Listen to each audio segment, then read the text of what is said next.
Welcome back to the BHAW Army Wrestling Radio Show. We're joined again with Coach Kevin Ward. We're going to do some recap from the last week's match and do a little preview for this weekend. What's up, Coach?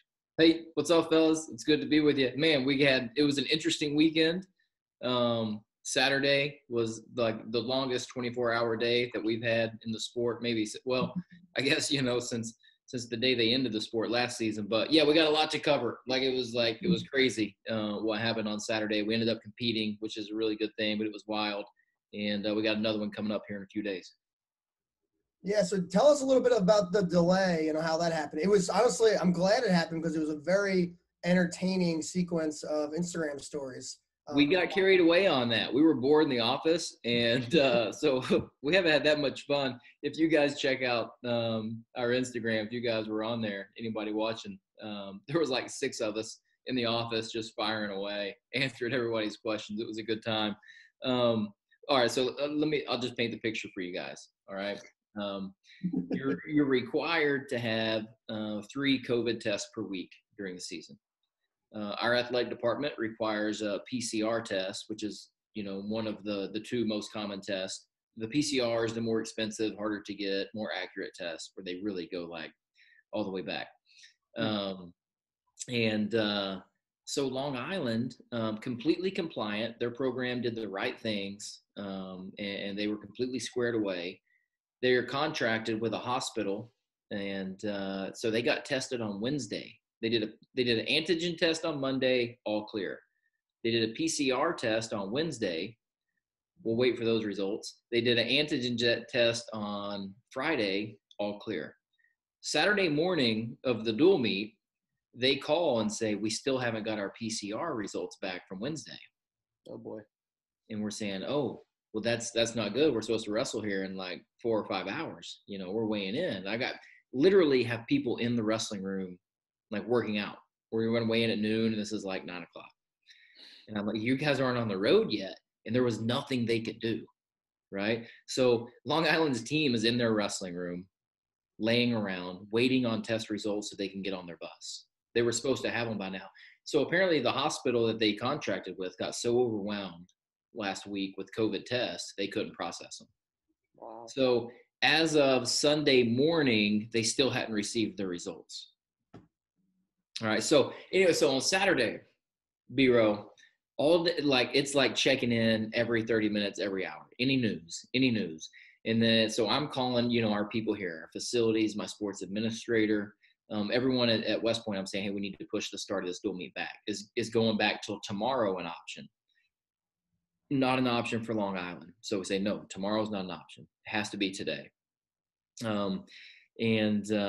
So we keep pushing back. We're telling our guys as they're working out, oh, weigh-ins are pushed back an hour, 30 minutes later. We're going to push it back another hour and a half or so.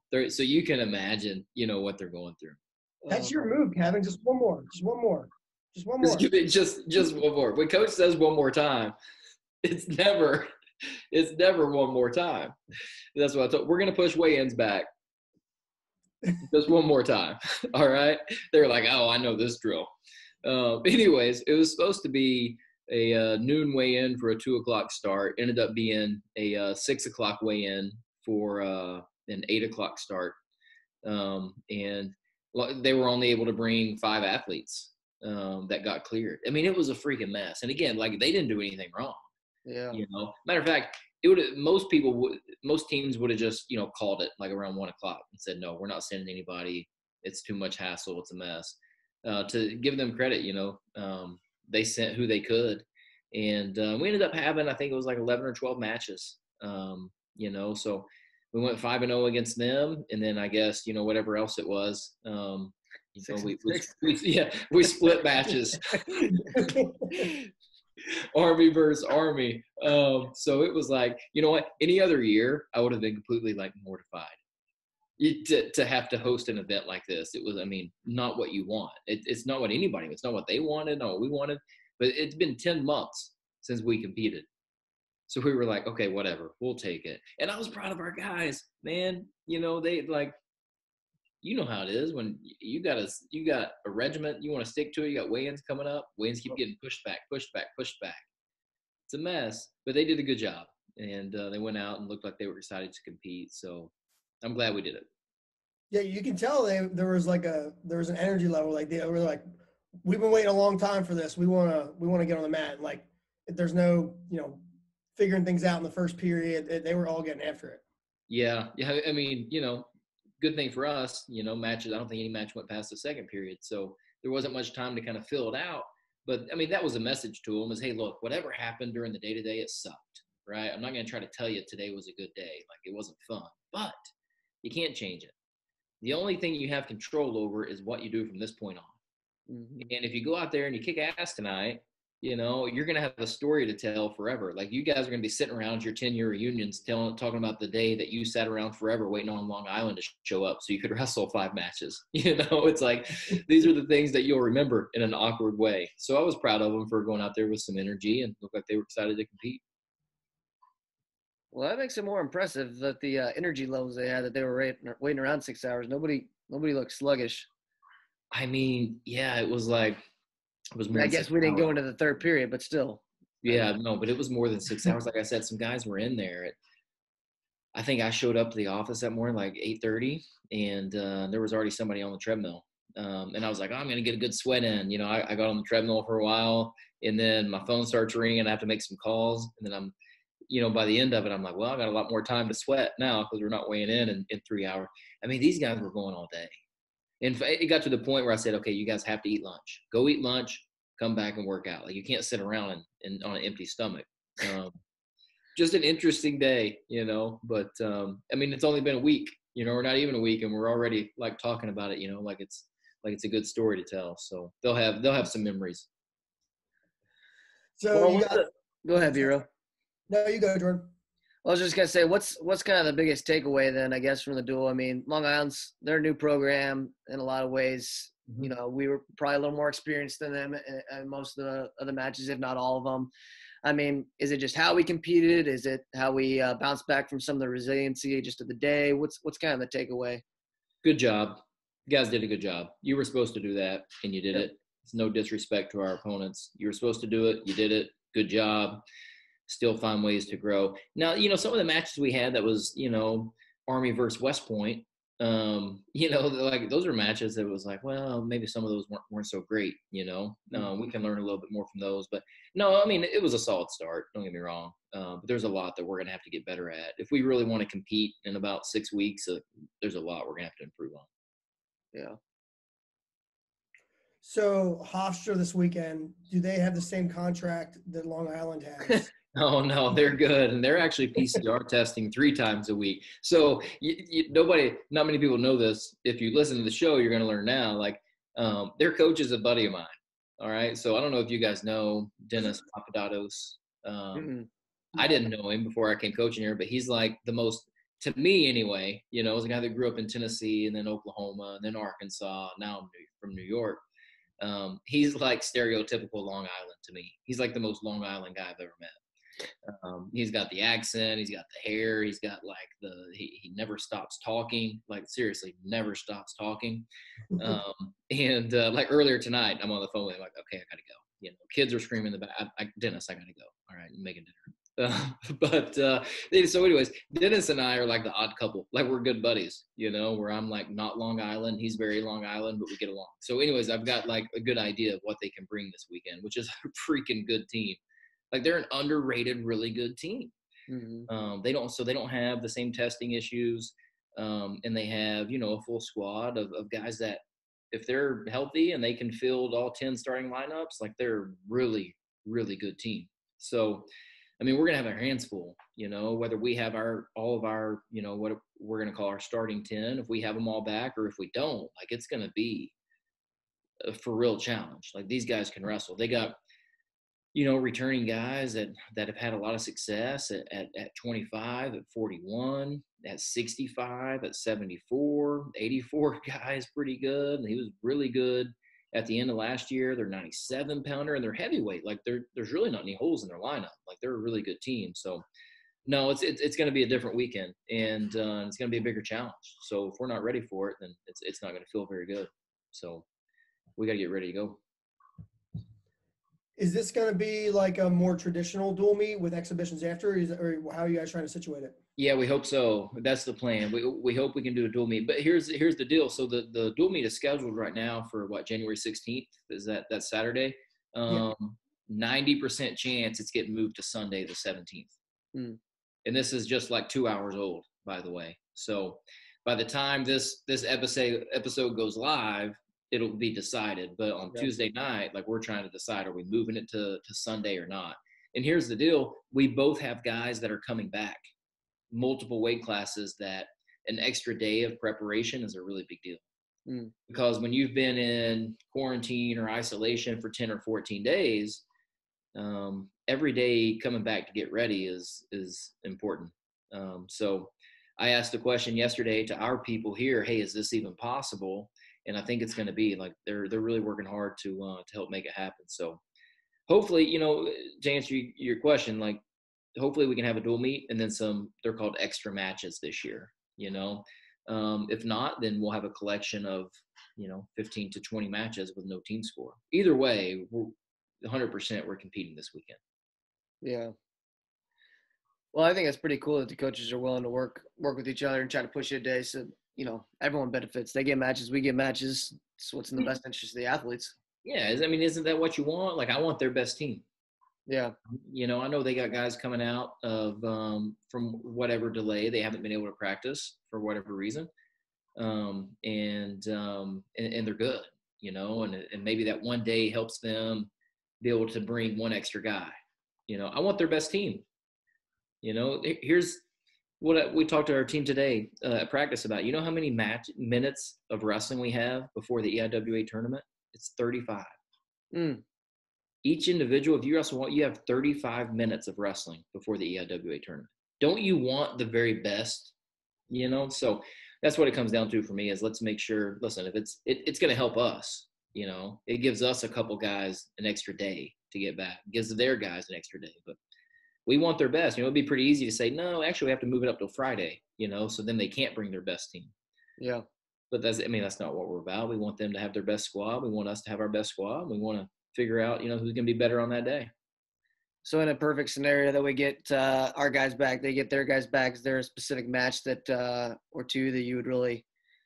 Well, I think the weight classes that I just mentioned, I think, at 25, they've got a returner who's been really scrappy. Trey wrestled him last year and kind of handled him, but the kid, their guy can wrestle. There's no doubt. And we have, Ryan Chauvin who's coming in. So I'd love to, I really, because I like Ryan a lot. Like, he's really good. So I'd like to see that match up. 41, we got a new face at 41. I want to see that, I want to see PJ wrestle any chance I get, because I think he's a lot of fun to watch compete. I want to see, I want to see at 65. Who do we have at 65? They've got a pretty good guy, nationally ranked. At 74, they have a nationally ranked guy. Let's see what Brad Laughlin can do, and 84. Like, I want to learn about my team, so I want to see all these weights. Their 97-pounder and Alice Hopkins had, I think, a double overtime match last year. I want to see what JT's going to do with that. Can he separate the score a little bit? And their heavyweight, is a big-time athlete. Both of our guys beat him last year in very close matches, so let's see where that stands this year, because they're guys for real. It's going to be a match. No matter who we send out, it's going to be a test. So, no, there's really not, like, thinking out loud, there's not one match I want to see more than the others. It's like, I want to see them all. It's going to be a really good test for our team. Love it. Yeah. I like, so what did you think of Chic's 4-count on the alumni page? I love the energy he brings. I can't wait till we get him on the podcast. I want more Dan Ciccarelli. That's what I want. I think he needs to be on the podcast. I'm not sure why he hasn't posted on Facebook today, but I haven't seen it. But Dan, if you're watching, I need you to get on the alumni group, and I need some posts. All right, give me your 4-count. And I love it. I can't remember exactly what he said word for word. I know he's feeling really good about where we're at. I think he's loyal. I think he's an optimist about our program, and he's thinking that we can score 4,000 points at the EIWA tournament right now.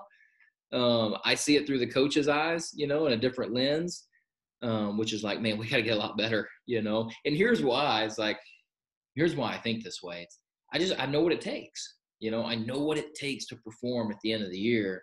And it takes a lot of work leading up to that point. So that's what I focus on, is like, Dan can focus on predicting team points. All right. All 4 of his counts can go to predicting that. For me, I'm like, let's just focus on the work that it takes to get there. And let's do that work the right way. But Dan, I love it. If you're watching, get on Facebook, post right now, share it with the world. Let's talk more Army wrestling. I kind of want a Chic 4-count, analyzing our podcast to see like what we're doing, like what things we can do better. Just 3 ups, 3 downs. Be careful what you wish for. I'm gonna say, before you get a 2,000-word essay on what you could do better, like he's gonna critique these paintings you have behind you here, and you have to explain, I didn't paint these paintings.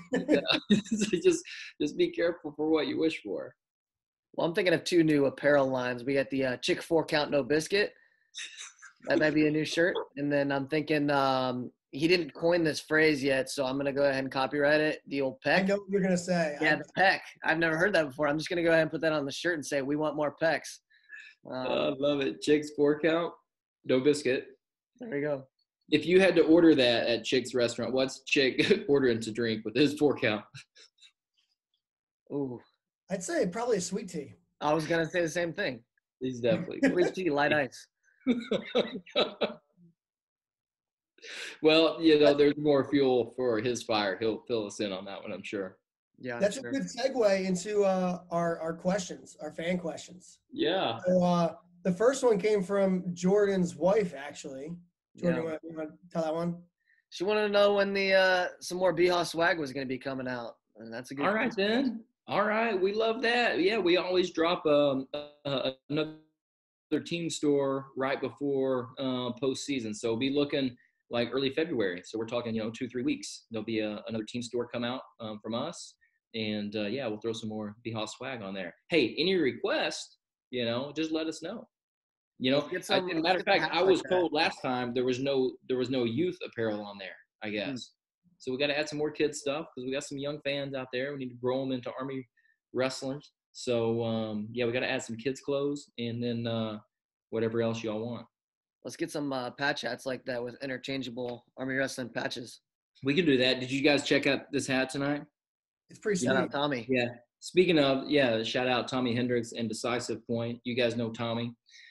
He's living local over in Cold Spring across the river now. So his company he founded, Decisive Point. They got offices here in New York and DC, and maybe one other city, but he's doing some big things. Big fan of our program, loyal supporter. So we like to rep Tommy, his company, a chance we get. There we go. But yeah, we could get some hats like that. That'd be nice.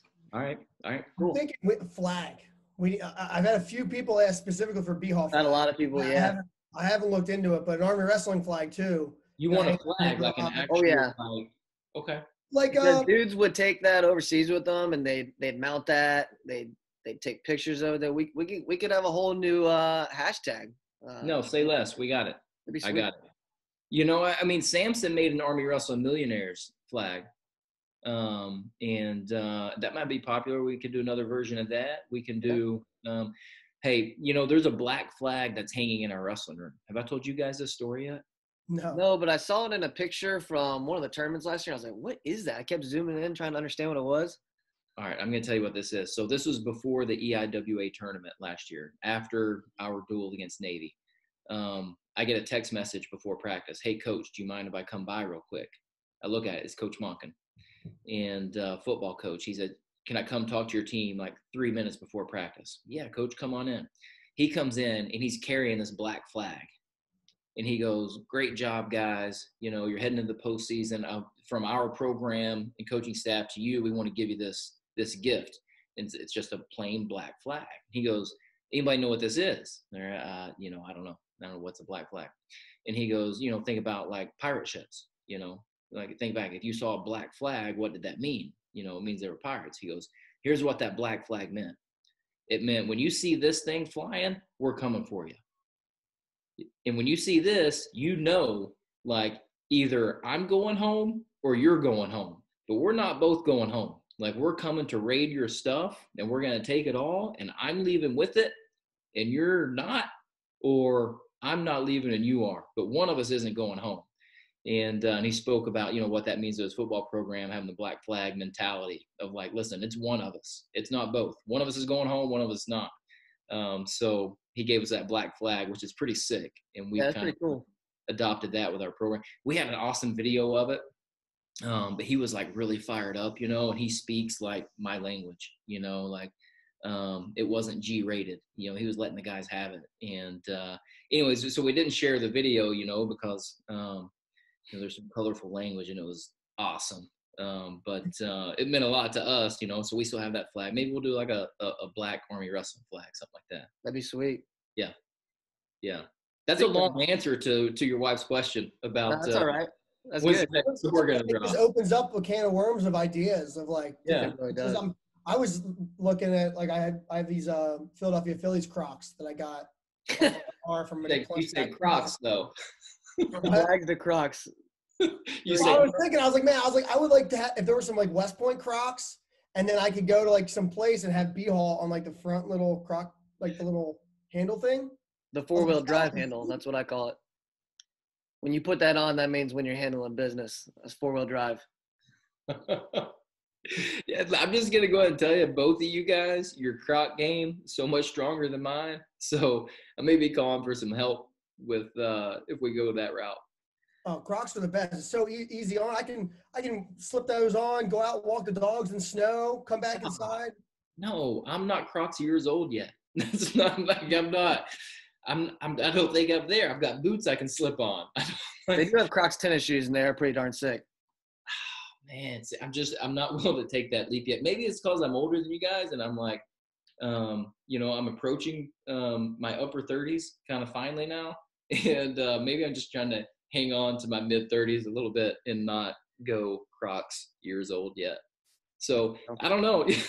I mean, Ned Shuck just had a birthday the other day, and he's closer to 40 than I am. Maybe I'll talk to Ned and see if we can work something out. You mentioned the video. I'm curious because who's making our videos now? Because those are sick. So that season opener was sick. Wasn't that sick? I mean, the way like "'Tis the Season" set to Christmas tunes. I watched that like 100 times. It's an awesome. Doing stance motion the entire time. We're going. I'm going to make your episode a little bit longer than you guys planned. So when Coach Shuck, he was coaching. He was the head coach at Wisconsin Whitewater before he came here. All right. Well, one of his wrestlers there, John Broughton, was wrestler and like majoring in video production or whatever, and he would make these highlight videos on the side. And he got really good at it and really popular with their athletic department. They have a really good Division III football team. Like they compete for national titles every year at that level. He would film them. Anyways, John kind of like worked his way in to USA Wrestling. And he was in Wisconsin, somehow got hooked up with Ben Askren. Then he started doing like vlogs for Ben Askren, like an embedded type thing, following him around. Anyway, so Ned coached this guy. So anytime that we can get him, we have John Broughton, come out and film some stuff for us and make some. So he's done all of our highlight. He did our Gear Day video. He's done like the last 3 Army Navy matches, the last 2 Midlands. He did that "'Tis the Season." So it's a guy named John Broughton, and then our athletic department does some other stuff. And if you look at Instagram, it's like one of 5 or 6 of us, whoever's picking up the phone that day to do some Instagram. Well, shout out John Broughton. He does good work. Yeah, he does good work. Yeah, it was really sick. And he's going to come back. We were trying to get him back for our match this weekend, but he's headed to France for the tournament, USA Wrestling, sending the team too. So he's going over there with. I think he may be going with USA Wrestling. He may be going with the Nittany Lion Wrestling Club, who he's working with now. But anyways, yeah, we won't have him this weekend because he's headed overseas. Well, I was just talking to Bureau actually right before the show. We got to find a way. Maybe he's the guy to do it. If we could get like a day in the life of an Army wrestler, like a more like long feature film, yeah, it'd be sweet. Yeah. And if it costs money, like we'll find a way to raise it or something. But I think that'd be a cool recruiting tool and just something all the old grads love watching. Yeah. So the lead up to Army Navy or something like that. That'd be sweet. Okay. Yeah. And that's something we've talked about quite a bit, actually. And it shouldn't be as hard to get done as we've made it, to be quite honest, we've made it more difficult than it needs to be. But we've done a couple of things like that. I just don't think like they're, like release ready yet. They're not through the final. They haven't been mastered. They're still being edited. Rough cuts. Yeah. Yeah. But I'm fine with that. Like I want our fans and our people to see what it's really like, so that's a good reminder. We'll have to get that out. That'd be sweet. Yeah. Yeah. What other questions we got, B-Row? One question came in from Coach Butts. What product does Kevin use to maintain the lion's mane? No. You know who Coach Butts is? His name's Aaron Butler. I coached Aaron Butler when I was at Ouachita Baptist. He was actually like one of my very first recruits there. Was an awesome wrestler, team captain, like Mr. Ouachita Baptist. And he still comes up and helps us with camps. He went from being a recruit that wasn't interested to being like team captain. And it was like coach athlete. And now it's like, now we're kind of friends. I'm still kind of coach, but we're kind of buddies now, friend. But no, Coach Butts, I'm not giving in to your question. It's all natural, by the way. It's a brush and a comb. But so at some point when you can grow a beard, you'll learn. You just have to brush it. That's it. We had another question, an update on walk-ons for next semester or next year. Is there any update? Walk-ons next semester is not going to happen. We know that for sure, and everybody close to the program knows that. Now, walk-ons for next year, that's still up in the air. I mean, I know this. In 10 months from now, it's going to feel a lot different than it did from March to now. With the vaccines rolling out, but this year we weren't able to expand our roster at all. Just every person you bring in is just a little bit more risk, and it's a shame because if you look at kind of the tradition of walk-ons into our program, quote unquote walk-ons, Chandler Smith, Tyler McLeese, Cole Wyman's on the team now, Saham Abdul Razak, technically a walk-on. It's like, it's a shame we can't give more people opportunities, but it's just, everyone understands it. It's the situation we're living through right now. So it's just kind of where we were at. Mm. Yeah. We get DMs sometimes, like random ideas. People are like, oh, I want to hear this. And some guy, no affiliation with the program. He's like, hey, I love the show, but I'd like to get an episode where it's like someone who wasn't as good at wrestling and it was a walk-on, talks about that. And I was like, episode 13, Alex Dahl. Did you listen to that one? No kidding. And then he was like, oh, I have to listen to that. And then he messaged me back like 2 hours later. He's like, oh, yeah, I already listened to that one. I don't know why. I had a brain fart. But it's like, for me, it was Tyler McLeese was kind of like my first, because he was truly like a walk-on the year before, played football and then joined the wrestling team, where Chandler had come through, like he was more of a known commodity. And I'm thinking, like, look what Tyler did for our program, just his mentality, and he wasn't the most talented or even the most successful wrestler. But, hopefully we get to the point where we can give some more walk-ons opportunities because they need it, they deserve it, and the bottom line is they make our program better. Yep. Man, Tyler's one of the nicest people I've ever met, too. Yeah, until you see him on the wrestling mat, you'll have to, if you ever get Tyler on. Have you had Tyler on? No, not yet. All right, we've got a couple of requests to get him on. We need to get him on. We just wrestled Long Island this week. You'll have to get him to tell you the story about when he wrestled the kid from Long Island University. You talk about something about that actually. You talk about guys getting ready, like excited to wrestle and excited to like get out there and compete and score points. You should have seen Tyler. Like Tyler looked like a caged dog. You just took the chain off of him. And he sprints out there. Anyways, he cost us either a match point or a team point because he was so fired up. You'll have to get him to tell you the story. It's a good one. But he won the match, and he was maybe a little bit extra out of bounds there. But he was fired up. Yeah, he's an intense person, but man, he's a nice guy. Yeah. Well, I got a question. We got a big match coming up this week, not Army Wrestling affiliated, but we got Burris Taylor. Who you got in that? That's coming up tomorrow. That's right. Yeah. Okay. I'm never, ever going to bet against Jordan Burroughs. Ever. I'm with you on that. Now, my head, says Well, David Taylor is one of the best in the world, like at any weight class. And he's big, and he's figured out how to wrestle bigger guys. So, I mean, respect to the champ for being willing to take on any challenge. You know, here's the winner is us, everybody that gets to sit back and watch. The winners, you know, or the young wrestlers, the high school guys that get to like look up. You know, they look up to Jordan Burroughs and they say, this guy will take on, like, he doesn't have anything else to prove at this point, right? Nope. And nope, I'll bump up and take on the 2-time world champ, you know. Maybe he was the best wrestler at the last world championships. And I'll take him on. It's like, it's freaking awesome. You know, I mean, the guy's an absolute freaking champ, you know, and he's charismatic and he carries himself well, but he's a stone cold killer. Yeah. You know, like he's charming and charismatic. I just listened to his Joe Rogan interview today and watched it. I heard that was good. You watch the whole good, thing? man. He's really good for the sport, but when it comes down to it, the dude is a killer. Like make no mistake, a freaking savage. So huge Jordan Burroughs fan, big David Taylor fan. Without picking a winner, I'll just say I will never bet against Burroughs. I'm with you. I'm with you on that. Yeah. B-Row, who are you picking? Because I know, I mean, I know you're kind of contrarian a little bit, and you might be hating on JB a little bit. Who are you going? B-Row's gonna try to just like skate this. No, we're not letting him off that easy. So, I'm gonna give Jordan a little plug here because that podcast with Joe Rogan was awesome. Jordan and I were just talking about before this. He hasn't listened. I watched it listened to it as I was driving. It was like 3 hours long. Oh yeah. You liked it? It was so good. It made me like love Jordan. I mean, I like Jordan, but like there's some things in some aspects of the way he, like, not carries himself, but the way he like portrays himself. It's a little arrogant sometimes. Yeah. Sorry, JB, if you're tuning into this.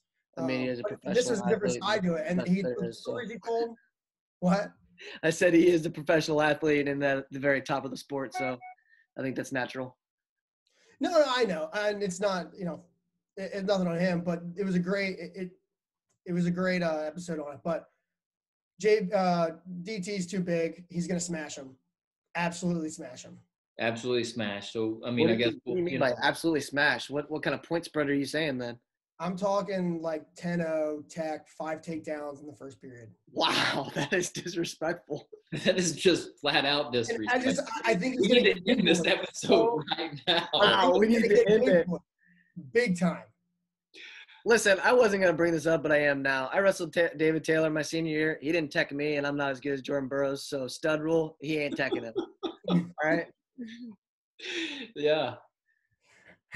So there's that. Yeah, we're all gonna be talking to B-Row on Thursday morning. Oh yeah. We may have edited this. B-Row's gonna get that business on Thursday from everybody. That's B-Row's 1 count. That's all he did. That's a no more. You didn't get any more. Should be a B-Row caution. Yeah. Like this. It's the ref that does this. There's your caution. Well, there was another question that was brought up. Speaking of matchups, Coach Shuck actually asked if B-Row would be able to hit his patented fireman's on you, Coach Ward. Okay, so I've since learned that B-Row doesn't have a patented fireman's. Oh, yeah, I don't know where this is coming from. I don't know. My fire. We got disconnected a minute ago. We're back at it now. We're talking about B-Row's patented fireman's carry. Coach Shuck wants to know.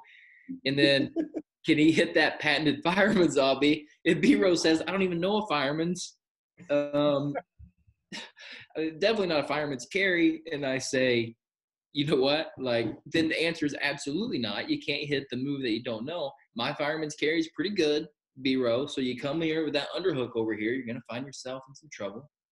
How do you think you could take me down, B-Row? I'm going to start asking, how would you take me down? Probably short offense. Oh, what short? Like I'm not gonna grab your leg if I shoot? Well, that grabbing is the first part. You know, these hips are really heavy. They're gonna get back, and then you're gonna be extended, and then I'm gonna go to work, or I'll inside trip you. Inside trip, B-Row. This is almost disrespectful. It's like you calling the tech ball over. Yeah. The elusive peck. Oh shoot! No. I'm not saying I'd take you down. I'm not, for all the listeners out there, I'm not trying to talk smack or anything like that. No, he's talking smack.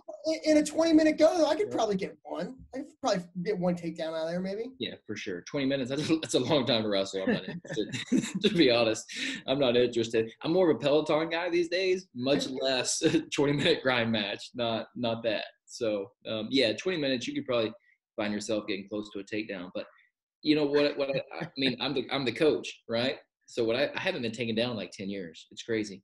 Every time somebody almost gets a takedown, I yell time right there before I hit the mat. Yeah, and they were close, but they didn't. You on the clock, and so that's good. I'm talking all these guys, especially like Ryan Chauvin. He talks a lot of trash, but I'm taking him down all the time. PJ Ogunsanya, right? I've never met anyone that has amnesia like PJ Ogunsanya. He forgets every day how much he was on his back. Rocco Kaywood, I used to choke Rocco Kaywood so hard, and he would forget about it every time. That's not true about Rocco, though, to be honest with you. He was really strong, and he could kind of mess me up. But JT Brown, I give JT Brown. Yeah, Rocco's too big. Rocco's enormous and strong, and he tried to hurt me a few times. But anyways, with BHAW, like maybe we'll go a 20-minute go sometime, for a donation to the club. Maybe we'll film it, Yes, let's do it. We'll put it out there. I want everybody to put their most desirable alumni matchup of any years in the comments, and we'll see if we can make it happen. I mean, I guarantee you, if we give them like it has to be within like 8 or 10 years, we can make it happen. Now we can't, you can't go out there and challenge Mike Nardotti. Not that you would want to anyway. He'd probably still take you down. But BHAW versus Nardotti. But BHAW versus Philip Simpson, like I would pay to see that. I was going to say February 12th, it's going down. Matt Kyler, Phil Simpson at 173 pounds. Yeah, let's not have him cut any weight. You might want to. Well, it's not fair because Phil weighs like 165 and Kyler's probably like 180. So they got to meet somewhere in the middle. All right, 179. I'm there for that match, not just to watch it, but for Kyler's post interview. Definitely. Hope you guys got what you wanted. Yeah. We got any more questions, BHAW? That is it from the ones we actually sent in. Ty Reedy had a question. Kevin, who was your favorite tack and why was it me? Yeah, because let me tell you. He didn't actually send that one in. I came up with that myself because Ty would have liked to ask a question, but he probably didn't look at Instagram. Ty would have asked that question. And my favorite tack was Ty Reedy.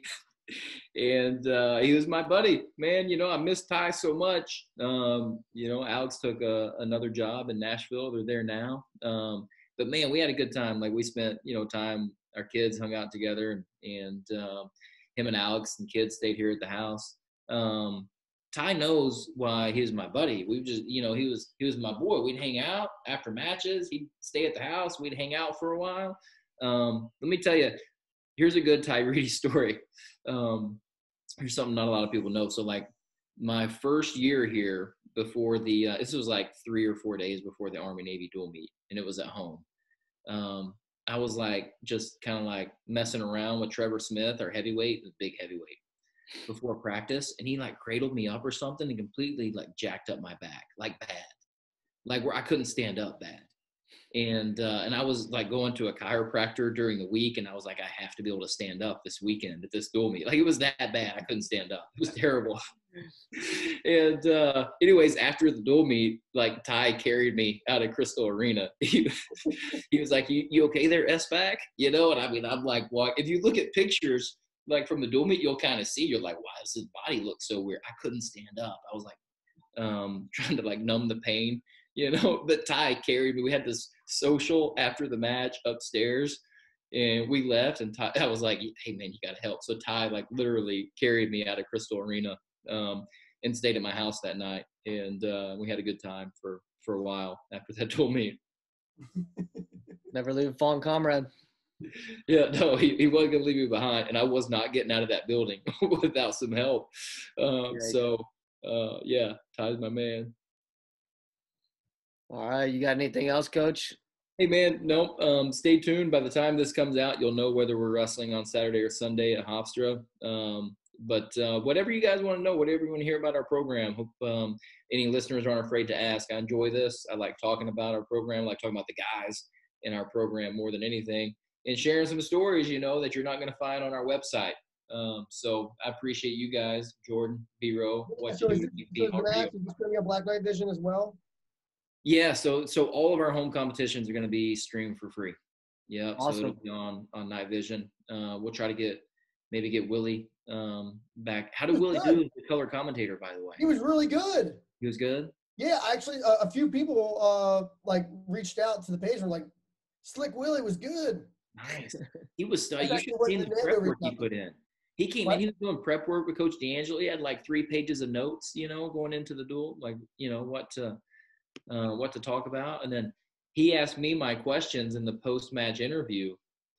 He was like, well, I'm not really sure what to ask or, you know, whatever. And Erin, our sports information director, she's like, okay, action, you know, and Will like snapped into it. You know, he was like, oh, it was like Ron Burgundy. I'm really not prepared, you know, like I really didn't expect this. And then he was like sportscaster, like right away. He did a really good job in the questions. I was like, I think he was at home practicing. I was like, which kid did you practice with? You know, like how many times have you stood there in the living room and made Matthew ask you questions about this? But all right, knowing that everybody liked him, we'll see if we can't get Willie back on the mic. Awesome. Yeah, he did drop the ball though. I was trying to get him to. Brian Hetrick was going to update the BHAW Instagram story. I was like, hey, it would be good to have somebody like on site there. And Willie's like, yeah, I'll get it to him. You know. He's like, just send me the login info. I was like, oh, and he was like, send me the Twitter one too. I was like, oh, he can log in. He can like do some updates, tweet some stuff. And then I'm like going through it and I don't see anything. I was like, yeah.